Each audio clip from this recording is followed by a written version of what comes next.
కడప జిల్లా 12వ మహాసభలు జనవరి 4-5 తేదీల్లో కడప నగరంలో పెద్ద ఎత్తున జరగబోతున్నాయి. ఈ మహాసభల విజయవంతానికి కడప నగర ప్రజానీకం సహకరించాలని సిపిఎం పార్టీ నగర కమిటీ విజ్ఞప్తి చేస్తూ ఉంది. 4వ తేదీన ఉదయం 10 గంటలకు కడప నగరంలోని జియాన్ కాలేజీ దగ్గర నుంచి ప్రదర్శన ప్రారంభమవుతుంది.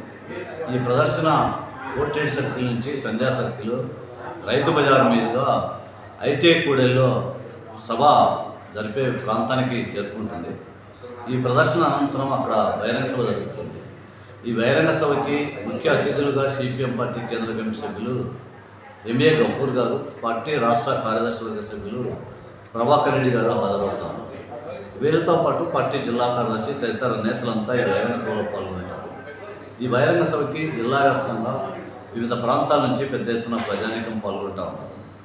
బహిరంగ సభ అనంతరం మధ్యాహ్నం 3 గంటలకు కడప నగరంలోని బిల్టప్ వద్ద ఉన్న అజ్మత్ ఫంక్షన్ హాల్లో ప్రతినిధుల సభ ప్రారంభమవుతుంది. మధ్యాహ్నం 3 గంటలకు ఆ ప్రతినిధుల సభ 4వ తేదీ మధ్యాహ్నం 3 గంటల నుంచి 5వ తేదీ సాయంత్రం 5 గంటల వరకు కొనసాగుతుంది.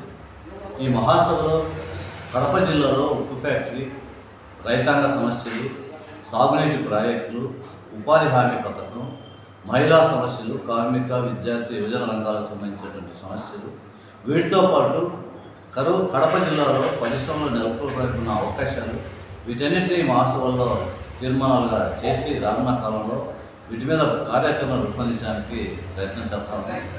అనంతరం జిల్లా రానున్న 3 సంవత్సరాల కాలంలో చేయాల్సినటువంటి కార్యక్రమాన్ని ప్రకటించడం జరుగుతుంది. ప్రధానంగా ఈ మహాసభల విజయవంతానికి ఇప్పటికే ఏర్పాట్లని పూర్తి చేశాం.